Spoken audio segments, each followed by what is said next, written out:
Welcome back to my channel. So in this video we are discussing about how to prepare for CMA Group 1 exam for December 25 attempt within a 20 to 25 days.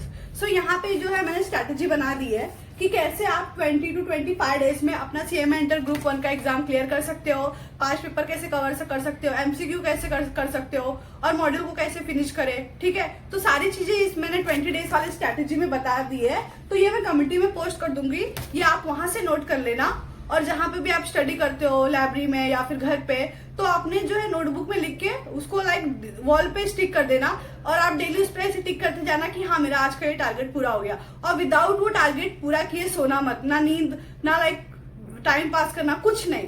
तो अगर आपने इसको सच में अच्छे से follow कर लिया ये 20 दिन की स्ट्रैटेजी को, तो मैं आपको गारंटी देती हूँ कि आप 100% जो है दिसंबर 25 वाला एग्जाम क्लियर कर पाओगे। और एक और इम्पॉर्टेंट बात, अगर आपका अभी तक कुछ पढ़ के नहीं हुआ और आप सोच रहे हो 20 से 25 दिन में मैं पढ़ के पास हो जाऊंगी, तो गलत फहमी है, आप नहीं हो पाओगे। अगर आपका 50% भी सिलेबस कंप्लीट है, 75% भी सिलेबस कंप्लीट है, तो ये जो स्ट्रैटेजी है आपको बहुत ज्यादा हेल्प करेगी।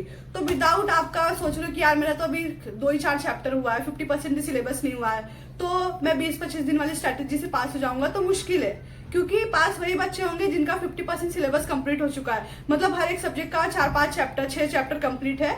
सो ये आपको बहुत ज्यादा हेल्प करने वाली है। तो अभी मैं आपको ये एक्सप्लेन कर देती हूँ कि आपको कैसे करना है, ताकि आप इसको और अच्छे से समझे और इसको आप फॉलो करो। तो चलो करते हैं। सो गाइज, आज तो मैं वीडियो बना रही हूँ, इसके लिए मैंने आज का डेट नहीं डाला है। तो ये मतलब कल 18 नवंबर से आपको सबसे पहले लेना है फाइनेंशियल अकाउंटिंग। अब मैंने सबसे पहले फाइनेंशियल अकाउंटिंग इसलिए लिया है क्योंकि देखो, एक तो फर्स्ट थिंग है कि जो फाइनेंशियल अकाउंटिंग है उसका कोई पेपर पैटर्न फिक्स नहीं है। आप लास्ट के 3 से 4 अटेम्प्ट निकाल लो, उसमें कुछ 50% क्वेश्चन है जो फिक्स आते हैं, बाकी जो 50% क्वेश्चन है इंस्टीट्यूट कुछ भी उठा के दे देता है। तो उसका एक तो पेपर पैटर्न फिक्स नहीं है, तो आपके पास ऑप्शन नहीं है कि आपको 2-4 चैप्टर ऑप्शन में रखना पड़ेगा अगर आप चाहते हो पास होना, क्योंकि ये इसमें बहुत ज्यादा स्टूडेंट फेल होते हैं और इसका पेपर भी बहुत ज्यादा लेंदी आता है। अभी आपने देखा होगा जून 25 वाला पेपर, बहुत सारे स्टूडेंट का जो है पेपर अच्छा नहीं गया था और बहुत लोग बॉर्डर पे पास हुए हैं। तो मतलब आप अगर सोचोगे यार इसमें मैं सब ऑप्शन में डाल दूं, तो आप पास नहीं हो पाओगे और ये पेपर जो है आपका अटेम्प्ट जो है फेल करा देगा। तो सबसे पहले कल आपको क्या करना है, BRS कर लेना है। क्योंकि देखो 100% बोलूंगी आपको, बैंक रिकंसिलेशन या डेप्रिसिएशन, ये दोनों क्वेश्चन अब मैं बोल रही 100% फिक्स है दिसंबर 25 अटेम्प्ट के लिए, तो तुम उसको ऑप्शन में मत रखो। और रेक्टिफिकेशन का मैंने इसके लिए इधर मेंशन किया है क्योंकि MCQ में आपको रेक्टिफिकेशन से रिलेटेड क्वेश्चन आ सकता है, क्योंकि जून 25 में रेक्टिफिकेशन का आया है, तो मतलब लेस चांस है कि फिर से 7 मार्क्स के लिए पूछे। तो आपको कल के दिन क्या कर लेना है, ये दोनों टॉपिक को फिनिश कर लेना है, मतलब BRS और रेक्टिफिकेशन। अगर BRS करने बैठोगे, अगर आपका लेक्चर वगैरह हो गया रिवीजन एजा, तो आपको 3 घंटे जाएगा और सेम रेक्टिफिकेशन के लिए 2 घंटे जाएगा। ठीक है, उसके बाद आपको 19 को क्या करना है, आपको डेप्रिसिएशन कर लेना है, जिसके लिए अच्छा खासा 4 घंटे जाएगा। उसमें आपको क्या करना है, जो देखो सिमिलर सम है मॉड्यूल के, या आपने किसी भी टीचर्स की लेक्चर्स वगैरह लिए रहेंगे, या फिर आप 5 पेपर से कर रहे हो, तो जो सिमिलर टाइप ऑफ सम है उसको बस आप कैलसी पे सॉल्व कर लो, क्योंकि अभी अपने पास उतना टाइम नहीं है, हमको एज ए रिवीजन की तरह लेना है। और उसके बाद जो आपको डिफरेंट लग रहा है उसको आप खुद से सॉल्व करो और प्लस LDA मार्क कर दो, मीन्स जो एडजस्टमेंट एंट्री नहीं है उसको आप खुद से सॉल्व करो। ठीक है, तो आपको 19 को क्या कर लेना है, अपना डेप्रिसिएशन और ये बैड डेब्ट्स वाला बहुत छोटा चैप्टर है, आपको 1 घंटा लगेगा रिवीजन के लिए। और यहाँ पे रेवेन्यू कैपिटल, देखो चांस लग रहा है कि 7 मार्क्स के लिए आपको पूछने आ जाएगा, बताओ रेवेन्यू है या कैपिटल है या फिर डिफॉल्ट रेवेन्यू कैपिटल है, जो वो क्वेश्चन है वो भी आपको पूछ सकता है, तो आपको ये कर लेना है। उसके बाद 20 को आपको क्या करना है, ब्रांच अकाउंट करना है। और ब्रांच अकाउंट में 99% चांस है कि डेटर्स मेथड पूछे, जो फर्स्ट वाला अपना मेथड है, बहुत ज्यादा इजी है, तो उसको आपको करने में पूरा दिन तो बिल्कुल नहीं लगेगा। ठीक है, एंड आपको 21 को क्या कर लेना है, हायर परचेस। हायर परचेस में बेसिकली 2 टाइप है, एक जो होता है कैश प्राइस इज गिवन और दूसरा होता है जो when cash price is not given. तो अगर आप रिवीजन के लिए जा रहे हो तो आप हर्ष सर का लेक्चर देख लेना, ये आकाश अग्रवाल क्लासेस से, उन्होंने 1.5 घंटे के लेक्चर में पूरा एक्सप्लेन किया है कि कैसे अगर ये 2 टाइप में से कोई से भी टाइप का क्वेश्चन आता है तो आप कैसे सॉल्व कर लेते हैं। ठीक है, उसके बाद 22 को आपको क्या कर लेना है, आपको 20 में क्या कर लेना है, बिल्स ऑफ एक्सचेंज का क्वेश्चन करना है। जैसे कि आपने देखा था कि जून 25 में कंसाइनमेंट का पूछा था और ज्वाइंट वेंचर का तो दूर दूर तक नहीं पूछता है, बट आपको ऑप्शन में नहीं छोड़ना है। आपकी फर्स्ट प्रायोरिटी रहेगी कि आपको बिल्स ऑफ एक्सचेंज करना है, जिसके लिए आपको 2 या 3 घंटे लगेंगे। जन आपको ज्वाइंट वेंचर को एक बार ऊपर ऊपर से देख लेना है, उसका जो रूल है, फॉर्मेट है, सब कुछ। उसके बाद लास्ट में कंसाइनमेंट भी आप कर लेना, ये आपको एक दिन में करना है। बट आपका फर्स्ट प्रायोरिटी होना चाहिए कि आपको बिल्स ऑफ एक्सचेंज एग्जाम अच्छे से 100% आए। फिर आपको 23 को क्या कर लेना है, एनपीओ करना है। अभी जो इंस्टीट्यूट का जो उन्होंने एमटीपी रिलीज किया है, उसमें आप देखोगे कि जो है ये तीनों टॉपिक में से 7 मार्क्स का पूछने लगा। मतलब पहले क्या हो रहा था, जून 25 तक ये तीनों में से कोई एक क्वेश्चन आता था 14 मार्क्स का, या तो सिंगल एंट्री 14 मार्क्स का पूरा कंप्लीट, या फिर अपना एनपीओ या फाइनल अकाउंट। बट अभी इंस्टीट्यूट ने क्या कर लिया, डिवाइड कर लिया। मतलब ये 3 टॉपिक में से 2 टॉपिक आएगा, वो भी 7 मार्क्स के लिए, तो आप ऑप्शन में नहीं रख सकते। तो इसके लिए ये टॉपिक बहुत बड़े हैं और अपने लिए इंपॉर्टेंट है। इसके लिए आपको पर डे 1 टॉपिक फिनिश करना है। मतलब 23 को एनपीओ, 24 को फाइनल अकाउंट एंड 26 को सिंगल एंट्री, ठीक है। उसके बाद अगर आप पूरे जो फाइनेंशियल अकाउंटिंग में कुछ ऑप्शन में रख सकते हो, तो वो है अपना ये अकाउंटिंग स्टैंडर्ड। अगर आप अकाउंटिंग स्टैंडर्ड कर रहे हो तो आप टारगेट रखो कि इसको 2 दिन में फिनिश करना है। अगर आप अकाउंटिंग स्टैंडर्ड नहीं कर रहे हो तो आपको ये पार्टनरशिप फिनिश करना है 2 दिन में। अब पार्टनरशिप समझो तुम्हारा लाइक तुमने 12th में किया है, तुम्हारा बेस बहुत ज्यादा स्ट्रांग है, तुमको मालूम है कैसे गुडविल वगैरह कैलकुलेशन करना है, क्या करना है, तो तुम इजिली कर पाओगे, ठीक है। तो यहाँ पे ये दोनों टॉपिक को बस तुम ऑप्शन में रख सकते हो। बाकी ऊपर के अगर टॉपिक तुम ऑप्शन में रखे तो तुम फंसोगे, तुम्हारा मुश्किल हो जाएगा ये अटेम्प्ट निकालना। तो अगर तुमको ऑप्शन में रखना है, या तो तुम पार्टनरशिप करो या अकाउंटिंग स्टैंडर्ड करो। तो अगर तुमको ऑप्शन में रखना है तो या तो तुम अकाउंटिंग स्टैंडर्ड करो या फिर तुम पार्टनरशिप करो। ये 2 चीज को ही तुम पूरे फाइनेंशियल अकाउंटिंग में ऑप्शन में रख सकते हो, अदरवाइज कुछ नहीं रख सकते, ठीक है। तो ये तो हो गया मेरा सिर्फ एक सब्जेक्ट का। अब मैं 20 दिन में आप कैसे करोगे फिनिश, तो आपको पर डे 2 सब्जेक्ट लेना है।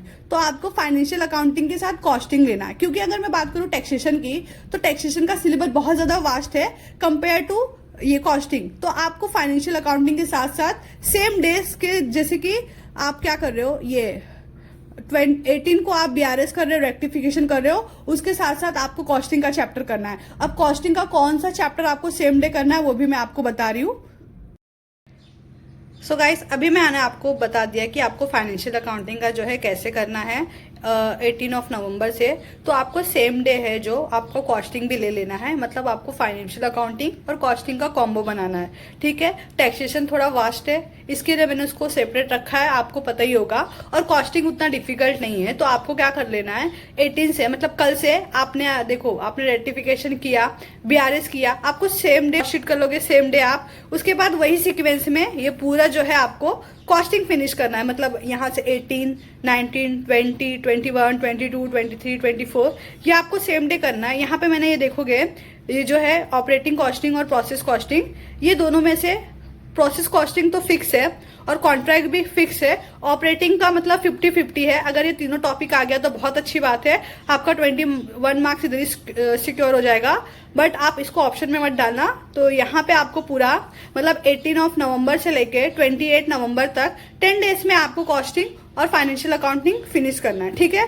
अब यहाँ पे आप देखोगे, ये जो मैंने यहाँ पे 3 चीज किया है, तो इसका क्या मतलब होता है, देखो आपका हो चुका है लेक्चर वगैरह, आपने एक बार तो मॉड्यूल किया रहेगा, तो जो सिमिलर सम है उसको मार्क कर दो, ऐसे सेम एज लाइक जो सिमिलर सम है उसको मार्क कर दो कि हाँ ये क्वेश्चन तो सिमिलर है जो मैंने क्वेश्चन किया था, चाहे वो पास्ट पेपर में होगा चाहे वो एमटीपी में होगा, ठीक है। तो समझो 18 को तुमने कंप्लीट कर लिया, तो यहाँ पे आपको टिक मार्क कर लेना है। समझो मेरा 19 वाला टारगेट पूरा हो गया, तो मैं यहाँ पे टिक मार्क कर दूंगी, ठीक है। फिर पास्ट पेपर का भी मैं कर लूंगी, तो मैं ऐसे टिक कर दूंगी।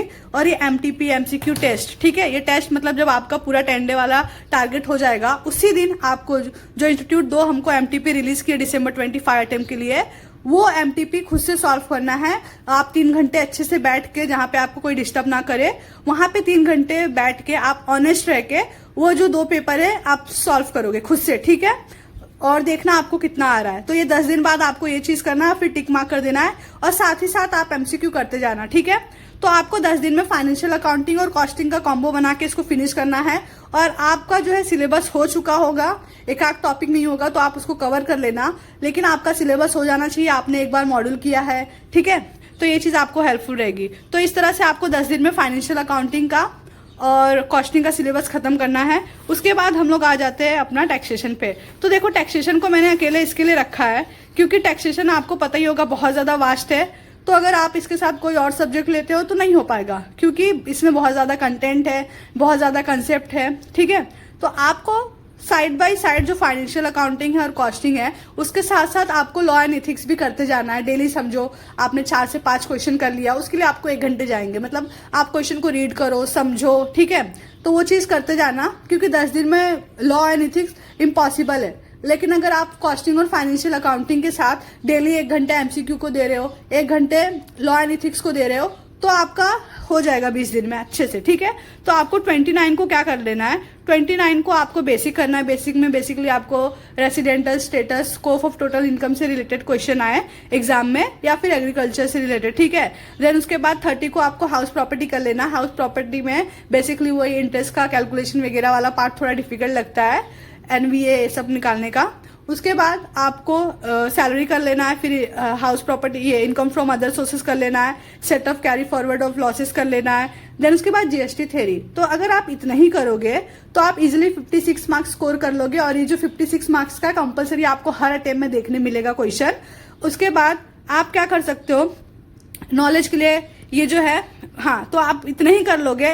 Basic, house property, salary, income from other sources, GST theory, set of carry forward losses, यहीं पे आपका 56 मार्क्स हो जाता है इतना ही करके, ठीक है। उसके बाद आपको क्या कर लेना है, डिडक्शन कर लेना है एमसीक्यू के लिए, बहुत ज्यादा इंपॉर्टेंट रहता है। टैक्स लायबिलिटी कर लेना है, टोटल कंपटीशन कर लेना है।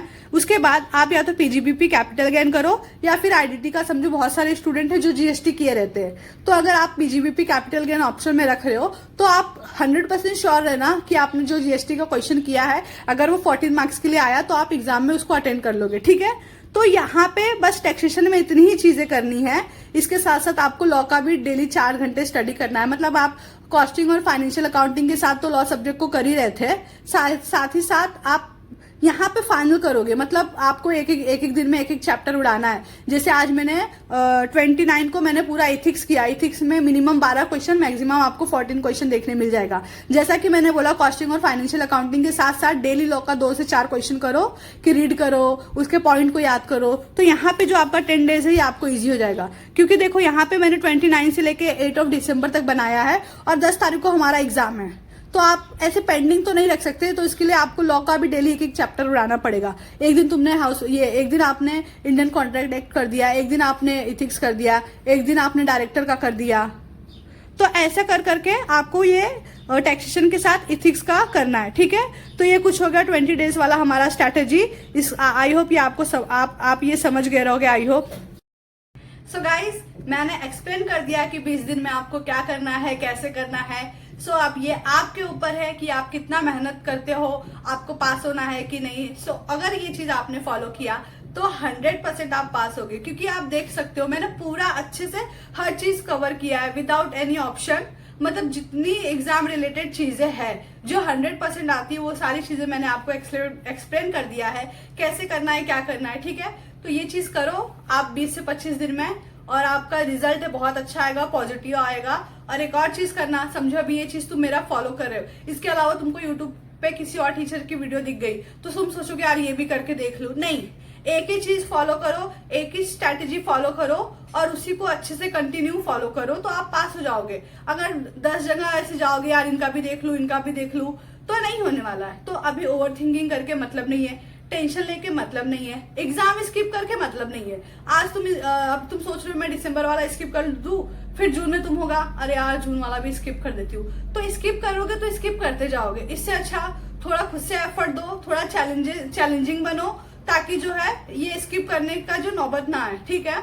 और एक और चीज बता रही हूँ एमसीक्यू से रिलेटेड, क्योंकि आई डोंट थिंक कि मैं इसके बाद वीडियो बनाऊंगी, एग्जाम के बाद ही बना सकती हूँ, एग्जाम के पहले अब नहीं, क्योंकि मेरे पास भी टाइम नहीं है। सो एमसीक्यू के लिए आपको क्या करना है, पूरा मॉड्यूल अच्छे से करो। जो इंस्टीट्यूट 200-300 एमसीक्यू प्रोवाइड करती है अपने वेबसाइट पे, उसको कर लो अच्छे से, और साथ साथ डेली 10-20 एमसीक्यू करते जाओ, ठीक है। समझो तुमने खाना खाने के बाद, मैं बोली ब्रेक तो नहीं लेना है, बट अगर तुम लोग 5-10 मिनट का ब्रेक ले रहे हो ना, तो उसमें एमसीक्यू सॉल्व करो। क्योंकि अगर तुम रील्स वगैरह देखोगे, चिल मारोगे, तो फिर वो जो 5-10 मिनट का ब्रेक है, आधा घंटा 1 घंटे में कन्वर्ट हो जाता है, हमें पता नहीं चलता। और मैं आपको बोल रही हूँ ऑनेस्ट, अगर 10 से 12 घंटे मतलब 12 से 14 घंटे अगर स्टडी कर रहे हो तुम पास हो जाओगे। मैं मेरी बात करूं, मैंने खुद यही चीज किया था ग्रुप 2 में और वर्क किया था, और ग्रुप 1 में भी मैं पास हो जाती, और मेरा रिजल्ट भी अभी मैं शेयर कर दे रही हूँ, मैं पास हो जाती। मैं चाहती हूँ, देखो एमसीक्यू इतना ज्यादा रोल प्ले करता है आपके लाइफ में कि आपका जो है अटेम्प्ट सेव कर सकता है। मुझसे ज्यादा ये चीज कोई नहीं जानेगा, क्योंकि मैंने मेरा जो है रिजल्ट शेयर नहीं किया, क्योंकि मैं आर्टिकलशिप में बिजी हो गई थी। और मैंने सोचा ये जो चीज है ये मैं आपको एंड में शेयर करूंगी। ये मैंने खुद से ही प्रॉमिस किया था कि अभी बीच में बता के मतलब नहीं है, क्योंकि आप लोग भूल जाओगे कि यार ऐसा भी हुआ था, ये वो उतना सीरियस नहीं लोगे। बट अभी जो टाइम है हमारे पास 20 से 25 दिन, अभी मैं ये चीज तुमको शेयर करूंगी तो तुमको एमसीक्यू का इंपॉर्टेंस पता चलेगा। तो मैं अगर मेरी बात करूं तो जब मैंने जून 25 में एग्जाम दिया था, मैंने जो फाइनेंशियल अकाउंटिंग का एमसीक्यू है, मैंने एक एमसीक्यू फिल नहीं किया था, मतलब एक एमसीक्यू। तो मतलब जितने लोग मेरे सेंटर पे थे मेरे क्लास में, उसमें से 1-2 भी मेरे फ्रेंड भी थे, तो उन लोग ने उस टाइम पे मेरा फेस देखा था, मतलब लिटरली मैं जगह पे रोने लगी थी कि यार मेरा ये अटेम्प्ट गया रीमा, सच में मतलब हार्ट ब्रेक वाला फील हुआ था उस टाइम पे मुझे, मैं बता नहीं सकती। तो मतलब मेरा लॉ का पेपर बहुत अच्छा गया था। बिलीव नहीं करोगे, लॉ में 50 लाना बहुत बड़ी बात होती है, कहाँ लॉ सब्जेक्ट किसी को याद नहीं होता। मेरा लॉ सब्जेक्ट में 50 आया। उसके बाद फाइनेंशियल अकाउंटिंग में मेरे को 14 मार्क्स आया, 14 मार्क्स, जो कि अनएक्सपेक्टेड था। जब 4 में मैंने एग्जाम दिया था मेरे को 36 आया, तो इस वाले अटेम्प्ट में 14 आना मतलब ये पॉसिबल ही नहीं था। मेरे फ्रेंड लोग रीवेरिफिकेशन के लिए डाल, तो मेरा ऐसा था कि भाई अभी ये सब टाइम नहीं करने का। मुझे मालूम था मेरा रिजल्ट कि मैं पास नहीं हो पाऊंगी इस अटेम्प्ट को, बट मुझे खुद पे इतना भरोसा था कि जो दिसंबर वाला अटेम्प्ट है वो मेरा ग्रुप 1 का लास्ट अटेम्प्ट रहेगा, और उसमें मैं खुद से मैंने वो किया था कि हाँ मैं तो फाइनलिस्ट बन जाऊंगी, और मैं खुद श्योर हूँ। इसके लिए मैं ये वीडियो वगैरह नहीं बना रही थी, क्योंकि मैं बोली थोड़ा पढ़ लेती हूँ, जब मुझे कॉन्फिडेंस आ जाएगा कि हाँ चल तू एग्जाम के लिए प्रिपेयर है, अब तेरे से कोई गलती नहीं होगा, तो उसके बाद तू वीडियो वगैरह बना देना, और ये जो तेरी रिजल्ट वाली चीजें थी वो अपना यूट्यूब पे शेयर कर देना। इसके लिए मैं वीडियो वगैरह नहीं बना रही थी, ताकि जो चीज मैंने किया गलती वो चीज आप लोगों से ना हो। और एग्जाम टाइम पे मैंने ये शेयर करने का डिसीजन इसके लिए ताकि आपको याद रहे, उस एमसीक्यू का आपको इम्पोर्टेंस पता हो। अभी मैं बोल रही हूँ तो मैं इतना नर्वस हो गई हूँ ना कि यार मतलब सोचो, हार्ट ब्रेकिंग वाला वो मोमेंट था मेरे लिए कि मतलब कोई लड़की अच्छे से प्रिपेयर है, रिजल्ट के बाद वो तीनों पेपर में पास हो गई है और एफए में पास नहीं हुई है। अभी जो हमारा रिजल्ट आएगा दिसंबर 25 का, उसके साथ साथ मैं जून 25 वाला भी आपको रिजल्ट शेयर करूंगी। आप खुद देखना, मेरा कॉस्टिंग निकल गया था, टैक्सेशन निकल गया था, लॉ निकल गया था, फाइनेंशियल अकाउंटिंग भी निकल जाता, जस्ट बिकॉज ऑफ एमसीक्यू मेरा अटेम्प्ट लगा, जिसकी वजह से मेरा 6 मंथ वेस्ट हुआ। और अभी मैं फिर से उसकी प्रिपरेशन कर रही थी। अभी मुझे कॉन्फिडेंस आया कि हाँ चल अब तेरे से एक भी गलती नहीं होगी जो तूने जून 25 में किया था। तो अब मैं ये चीज आपको शेयर की ताकि आपको एंड मोमेंट में ये चीज आप लेके चलो, एमसीक्यू पे ध्यान दो कि भाई एमसीक्यू काफी है तुमको फेल कराने के लिए, ठीक है। तो प्लीज एमसीक्यू डेली करो, क्योंकि डेली का एमसीक्यू आपको इतना मतलब आउटपुट देगा ना कि आप एग्जाम में समझो आप चारों पेपर में एमसीक्यू में 20-20 मार्क्स ला रहे हो, आपका 80 मार्क्स इधर ही हो गया, आपको बस 120 मार्क्स लाना रहेगा। वही आप प्रैक्टिकल में थ्योरी में 30-30 मार्क्स लाओगे, 50-50 होके आपका पास हो जाएगा। पास होना उतना मुश्किल नहीं है, लेकिन छोटी सी मिस्टेक आपको आपका जो है 6 मंथ वेस्ट कर सकती है, जैसे मेरा वेस्ट हुआ। तो ये चीज में बहुत लोग कमेंट किए थे दीदी रिजल्ट का बताओ, दीदी रिजल्ट चेक करो, और 1-2 लोगों को मतलब उनको गलत फहमी भी था कि यार पास हो गई है दीदी। तो मेरा था मैं पास हो जाती, मतलब जितना मैंने मेहनत किया था और मैं पास हुई, मेरे लिए मैं पास हुई हूँ, भले उस एफए की वजह से फेल हुई, बट सोचो 3 सब्जेक्ट में निकलना आसान नहीं है। तो मैं मतलब अभी फिर से देने वाली हूँ दिसंबर 25 में अटेम्प्ट। इसके लिए ये चीज मैं आपको एंड में शेयर कर रही हूँ। अगर आप ये चीज सुन रहे हो तो बहुत अच्छी बात है, विदाउट स्किप किए आपको बहुत ज्यादा हेल्प करेगी और आप एमसीक्यू में गलती नहीं करोगे। तो डेली एमसीक्यू करते जाओ, ये 20 से 25 दिन कहाँ से करना है मैंने आपको बता दिया है। और एक और चीज, और मैं आपको एमसीक्यू से रिलेटेड एक और चीज शेयर करना चाहती हूँ, ठीक है। तो समझो ये जो है हमारा आंसर शीट, मैं बस एग्जाम्पल दे रही हूँ। तो हमारा ये है आंसर शीट। हम क्या करते, ये जो हमारा हाफ पेज रहता है इतना, यहाँ पे हम अपना रोल नंबर, अपना नाम, अपना लाइक सब्जेक्ट वगैरह ये सारी चीजें लिखते, डेट वगैरह डालते।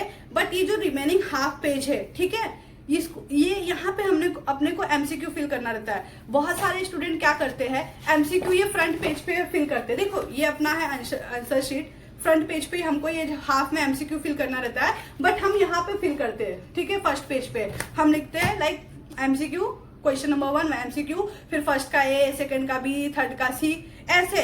तो देखो अगर तुम यहाँ पे एमसीक्यू फिल करने से अच्छा अगर यहाँ पे कर रहे हो ना, तो आई डोंट नो कि एग्जामिनर मार्क्स देगा कि नहीं, आई थिंक देगा ही, बट ये गलती मत करना। अभी जो हमारा आंसर शीट आ रहा है उसमें हमको फ्रंट पेज पे ही एमसीक्यू फिल करना रहता है, ठीक है। तो ये सारी चीजें आपको पता होगी, बट जो स्टूडेंट फर्स्ट टाइम एग्जाम दे रहे हैं वहां पे पता नहीं एक्सप्लेन करते हैं कि नहीं, सेंटर पे डिपेंड करता है। बट अगर आप फर्स्ट टाइम एग्जाम दे रहे हो तो ये बात याद रखना, हाफ पेज पे आपका इन्फॉर्मेशन फिल होता है और ये जो हाफ पेज है उस पे आपको एमसीक्यू फिल करना पड़ता है, ठीक है। अब मैं बार बार एमसीक्यू पे फोकस इसके लिए कर रही हूँ क्योंकि बिकॉज ऑफ एमसीक्यू मैं फेल हुई, मेरा लाइक 6 मंथ वेस्ट हुआ, इसके लिए मैं आपको ये चीज शेयर कर रही हूँ। तो और एक और चीज, एमसीक्यू आपका हो गया, जो हमको 15 मिनट रीडिंग का मिलता है, उस 15 मिनट में आपका मतलब 6 से 7 एमसीक्यू बन जाएगा, मतलब 50% पकड़ लो। जो हमारा 30 मार्क्स का एमसीक्यू आता है उसमें से आपका 14 या 16 मार्क्स का एमसीक्यू बन जाएगा ऑन द स्पॉट। अगर आप 100% श्योर हो कि इसका यही आंसर है, मैंने पढ़ा है, ऑन द स्पॉट फिल कर दो।